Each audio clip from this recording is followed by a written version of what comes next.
वो फैमिली बहुत खुश थी। उन्होंने वहाँ पर जो उनके मुलाजम थे वो भी नारे लगा रहे थे, गद्दार मारा गया, गद्दार मारा गया। और वहाँ पर फायरिंग भी, हवाई फायरिंग भी हुई और प्रॉपर एक उन्होंने खुशी का इजहार किया। इस पे उनको ज़रा रंज नहीं था कि ये उसका दोस्त था, उनको क्लियर था, उनके पास सारी चीज़ें क्लियर हो चुकी थी कि ये बंदा जो है यही गद्दार था, यही मरवाने वाला था। ऑब्वियसली उनको ख़तरा तो होगा कि आज अगर एहसन शाह मारा जाता तो कल को इसके भाई जो हैं वो खुदा न खास्ता कुछ इस तरह का उनके तीफी बट वगैरह के साथ मिल जाए, तो इसलिए ज़रूरी था कि उनको भी अंदर 302 के एक मुकदमे के अंदर नामजद कर दिया जाए। अब तीफी बट इस केस में आज़ाद हो जाएगा, उसको रिलीफ मिलेगा या उसकी भी गिरफ्तारी होगी? MYK न्यूज की वीडियोस देखने के लिए हमारा चैनल सब्सक्राइब कीजिए और बेल आइकॉन को क्लिक कीजिए ताकि आप हमारी आने वाली वीडियो से बाखबर रह सके। अस्सलाम वालेकुम नाजरीन, आप देख रहे हैं MYK न्यूज़ और मैं हूं आपके साथ सना वकास। नाजरीन, 6 महीने पहले अंडरवर्ल्ड की एक लड़ाई शुरू होती है जिसमें मीर बलाज टीपू का कत्ल हो जाता है। वो 6 महीने के बाद लड़ाई फिर से ताज़ी हो गई, अब जबकि एहसन शाह का कत्ल हो गया। एहसन शाह मीर बलाज का बहुत गहरा दोस्त था और मीर बलाज के कत्ल में ही एहसन शाह को गिरफ्तार किया गया। तो ये सारी कहानी कहाँ से शुरू हुई? मेरे साथ senior crime reporter Nadeem Khalid मौजूद हैं और इनके पास बहुत सारी अंदर की खबरें हैं। तो ये जानते हैं इन्हीं से कि आखिर ये एक दोस्त का कातिल क्यों हो गया और फिर वो पकड़ा किस तरह से गया। सर, ये सारा मामला क्या हुआ? ये एहसन शाह का नाम जो है बेसिकली कहाँ पे आया और कैसे आया, कुछ लोगों को तो पता है कि एक शख्स गिरफ़्तार हुआ था जो कि तीफ़ी बट वगैरह के साथ उसके क्लोज़ मरासम थे। कोई कहता है उसका मालशिया था, कोई कहता है खान सामा था, कोई कहता है उसका गनमैन था।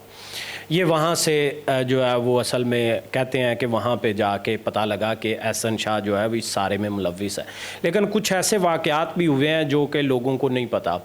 उसमें जब ये एहसन शाह वापस आता है उम्रे से, एक तो पहले ये डिले करता है कि जनाजे में ये शरीक ना हो ताकि उस वक्त तक डायरेक्ट ना पता लग ना जाए कि एहसन शाह का कहीं नाम आ रहा है या नहीं आ रहा। जब इसको यकीन हो जाता है कि मेरा नाम कहीं पे नहीं आया तो उसके बाद जो है ये वहाँ से फ्लाई करता है और जनाजे के बाद यहाँ पर उस रात को ये पहुँचता है।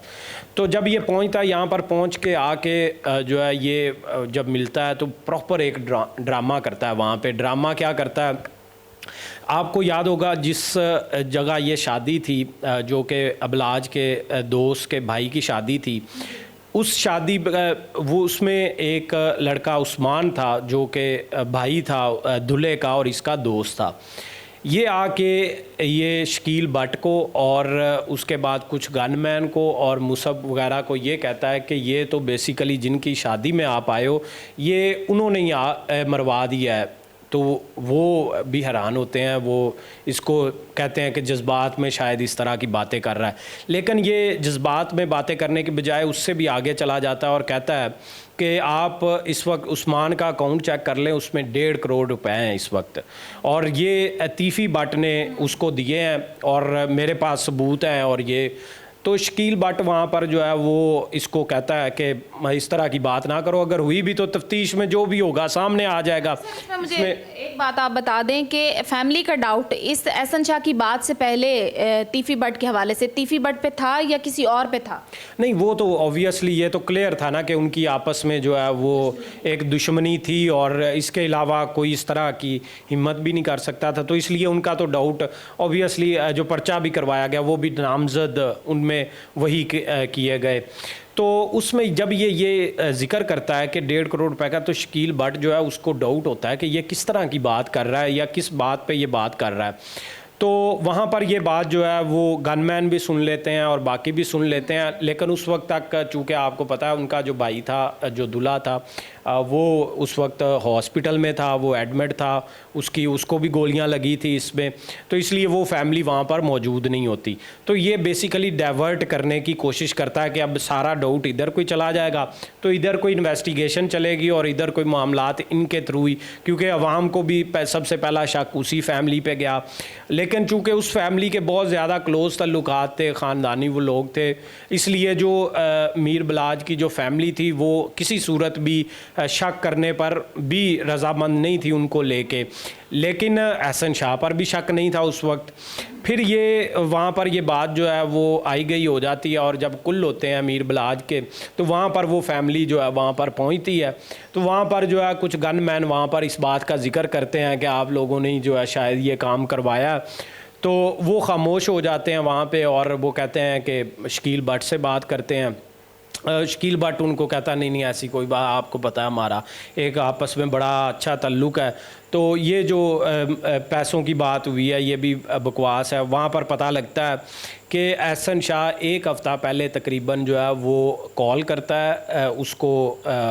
उनके एक भाई को, और उससे कहता है कि तुम्हारे लिए मैंने एक डाला जो है वो ख़रीदा है, और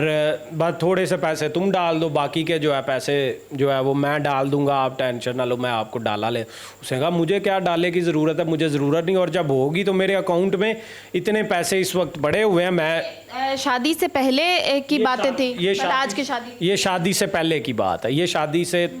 एक हफ्ता पहले जब जो है ये उधर ही होता है उस वक्त। ये पहले से प्लान कर रहा था सारी चीज़ें अपने प्लान में। हाँ, इसको सारा मतलब क्लियर था।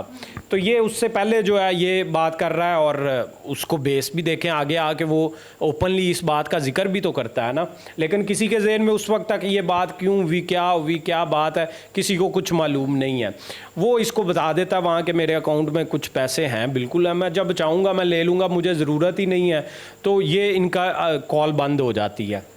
और उसको ये बाद में एज आ बेस यूज़ करता है कि जी ये जो इसके अकाउंट में पैसे हैं ये बेसिकली पैसे जो हैं वो उधर से इसने लिए हैं,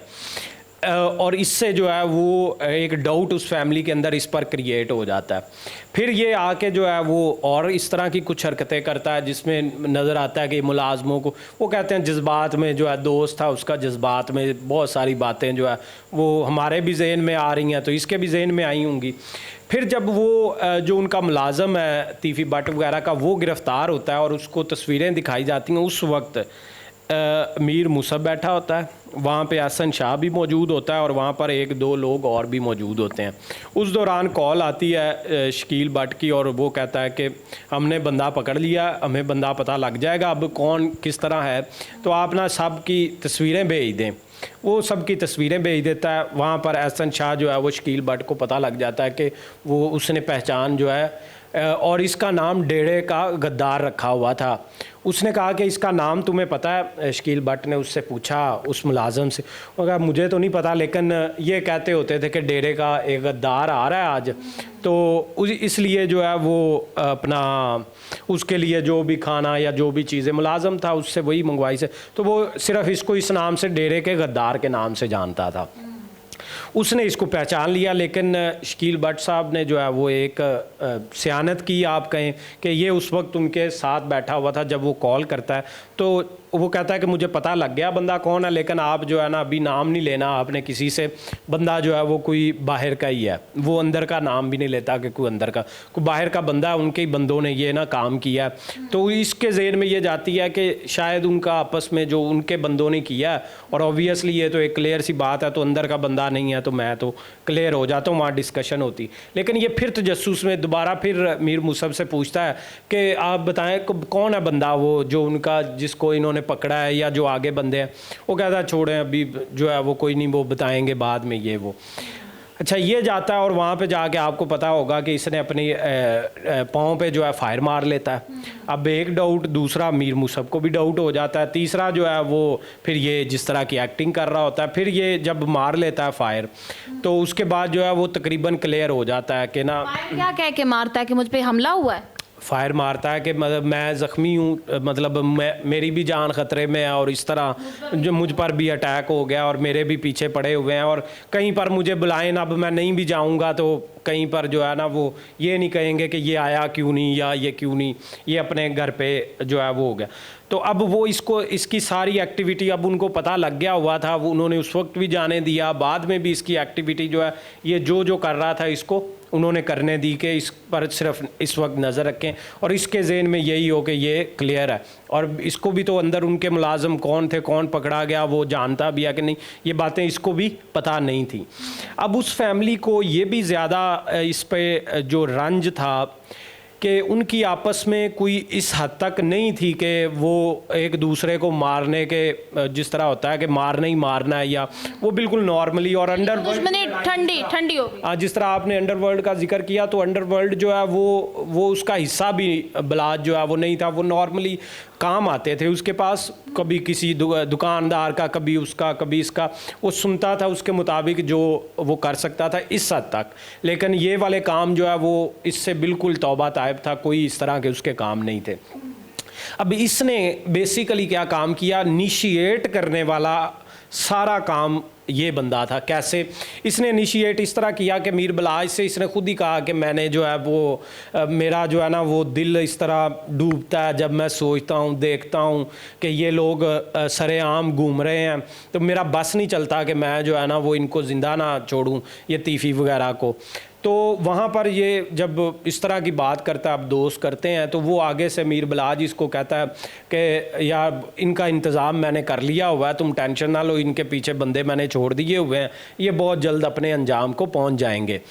अब ये वाली बात जो है ये रिकॉर्ड कर लेता है, ये रिकॉर्ड करता है, फिर एक सोर्स के थ्रू उनसे रब्ता करता है कि मेरे पास कुछ ऐसी चीज़ें हैं कि आप लोग जो है वो आपके बड़े काम की हैं और कुछ बहुत बड़ा होने वाला है, इसलिए आप लोग तैयारी कर लें। अब वो इस तरह के वो भी दुश्मनदार बंदे हैं, अगर अंदर से कोई बंदा उनको इस तरह की मुखबरी करता है, वो मुलाकात के लिए रजामंद हो जाते हैं, मुलाकात करते हैं, तो ये उनको वो रिकॉर्डिंग सुनाता है और वो जो है इस बात को लेकर ही बेसिकली दोबारा से इनिशिएट होता है कि अब इसका कोई ना कोई इंतज़ाम किया जाए। ये अपनी डील वहाँ पे करता है, पैसों की जिस तरह भी कर ली इसने, ये वहाँ पर डील करके आ जाता है। फिर ये अब गाहे बगाहे मुलाकातें करना शुरू हो गया था। अब ये सारे प्लान में जो है वो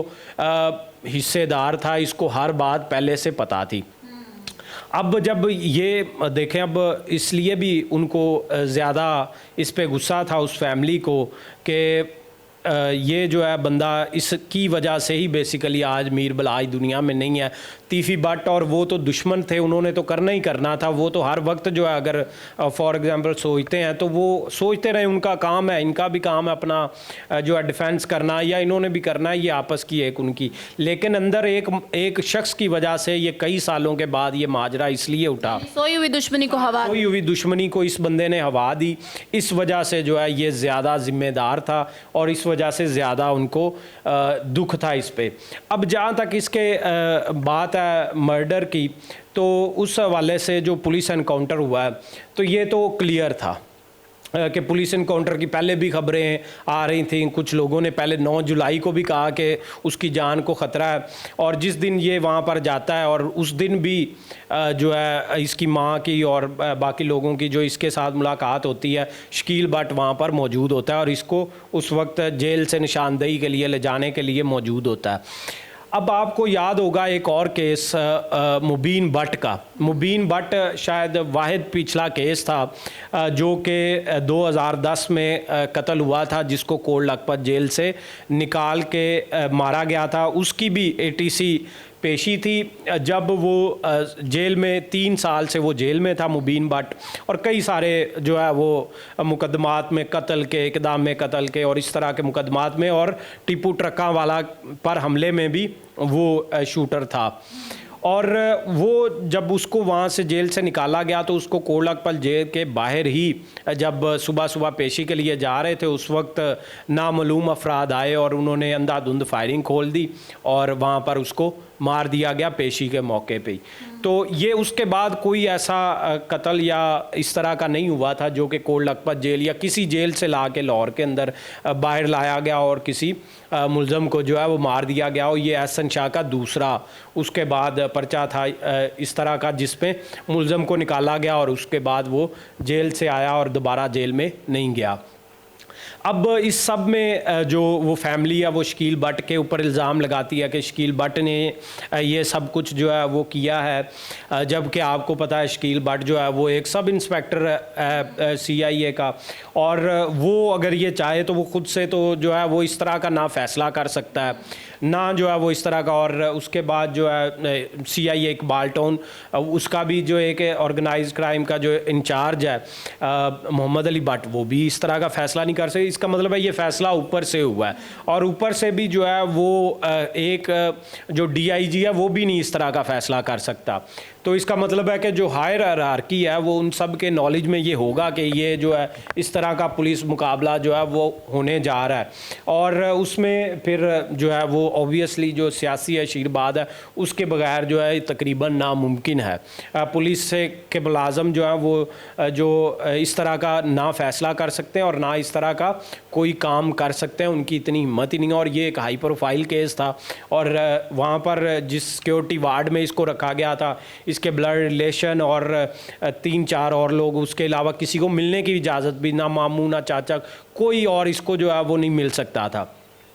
अब वहाँ से जो है वो इसको जब लाकर अब शकील भट्ट जो है वो आपको वो इसलिए पहले उसको भी आपको याद होगा कि ख़बरें चलाएगी कि शकील भट्ट को गिरफ़्तार कर लिया CI इकबाल टाउन में ही जहाँ वो मुलाजम था, उस पर भी जो है वो डाउट गया। और लेकिन बाद में लियाकत मलिक के दौर में ये बात क्लियर होगी कि नहीं ना उसको हिरासत में लिया गया, ना उसकी यूनिफॉर्म से बैज उतारे गया, ऐसा कोई मामला नहीं है। हाँ, इन्वेस्टिगेशन उससे भी ज़रूर हुई, क्योंकि आपको याद होगा जब टीपू ट्रक्का वाला जो है वो लाहौर एयरपोर्ट पर उस पर जब हमला हुआ था तो उस वक्त भी शकील भट्ट जो है वो आपको पता साथ ही मौजूद था, तब ये हेड कांस्टेबल था। तो अब इस पर इसलिए भी डाउट जाता है कि दोनों कत्ल के मौके पर इस बंदे का मौजूद होना। लेकिन मैं आपको ये बताऊं कि शकील भट्ट जो है वो उस फैमिली के साथ आप अंदाज़ा लगाएं कि उस टाइम के साथ वो चला आ रहा है, और उसके इस फैमिली के साथ बहुत ज़्यादा क्लोज़ एक फैमिली मेंबर के हैसियत से उसके तल्लुकात हैं। और ये जो अंडरवर्ल्ड की दुनिया है इसको शकील भट्ट वाहिद एक पुलिस ऑफिसर है जो सबसे ज़्यादा जानता है और इसको अंडरस्टैंड करता है। और आज लाहौर शहर के अंदर अगर ये अमनो अमान या ये सारी चीज़ें हैं तो ये बड़े सालों के बाद आई हैं, वरना यहाँ पर आपको याद होगा कि यहाँ पर एक दिन में 5-5, 6-6 कत्ल होते थे, और पता लगता था सड़क पे राहगीर भी मारे गए और कई घंटे वहाँ फायरिंग होती रही। ये अंडरवर्ल्ड की दुनिया में ऐसे काम राज था होते रहे हैं। लेकिन ये आप पिछले कुछ अरसे से आप देखेंगे कि 10-12 साल से कोई इस तरह का वाक़या पेश नहीं आया, क्योंकि मीडिया तो अब हर जगह रिपोर्ट करता है। इक्का दुक्का वाक़या जो है वो इंडिविजुअल कैपेसिटी में हो सकते हैं, लेकिन अंडरवर्ल्ड जो है वो इस वक्त एग्जिस्ट नहीं करता, वो ख़त्म हो गया हुआ है। अब अंडरवर्ल्ड की लाहौर शहर में जो है टर्म यूज़ करना अब बिल्कुल ऐसे ही है जैसे बिला वजह इस्तेमाल करना, किसी को हाइप देना, उसके लिए तो हो सकती है, लेकिन कोई कर सकता है तो इंडिविजुअल कैपेसिटी में, अदरवाइज कोई बड़ा वाकया यहाँ पर नहीं हुआ। सर, ये मीर बलाज की फैमिली का एहसन शाह के कत्ल पर क्या रद्द अमल है? जब ये ख़बर उन तक पहुंची है और उन्होंने जो है बकौल कुछ लोगों के कि जी उन्होंने टीवी पर जो है ये ख़बर सुनी या कोई सोर्सेज ने जो है वो उन्हें बताया,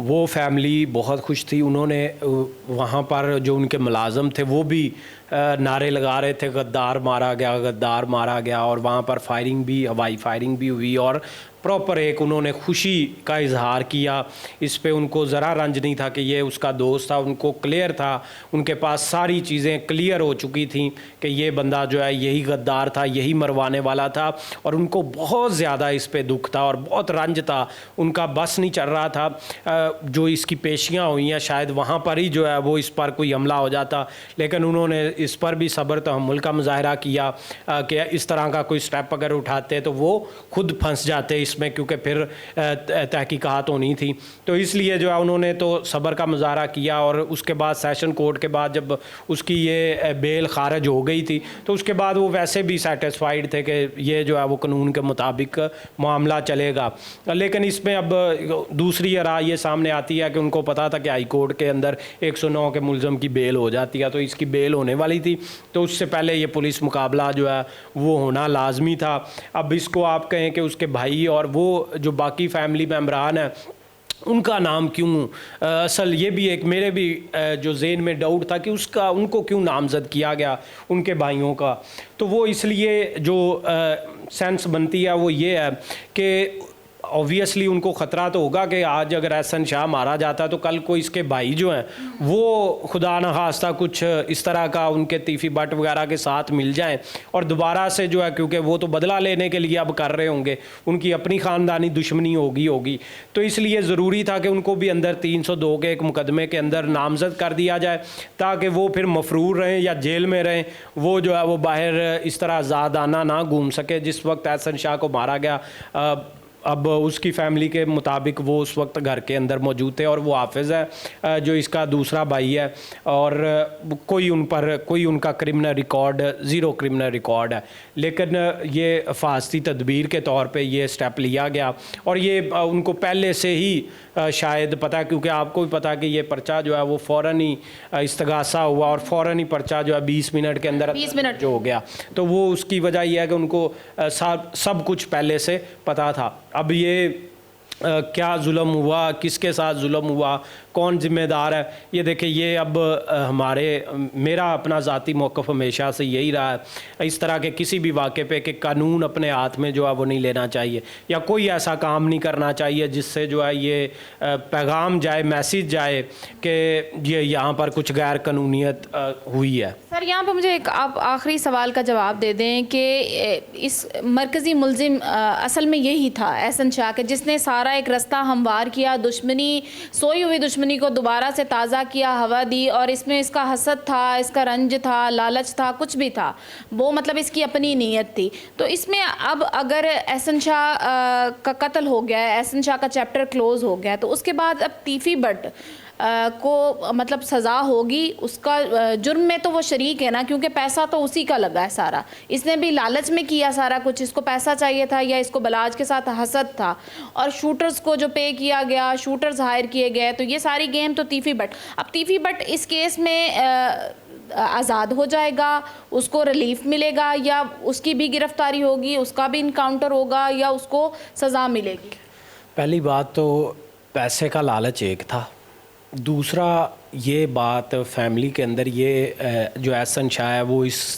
इतना करीब था कि ये सोच के बैठ गया हुआ था कि अगला जो इस ख़ानदान को लीड करने वाला होगा वो मैं हूँगा,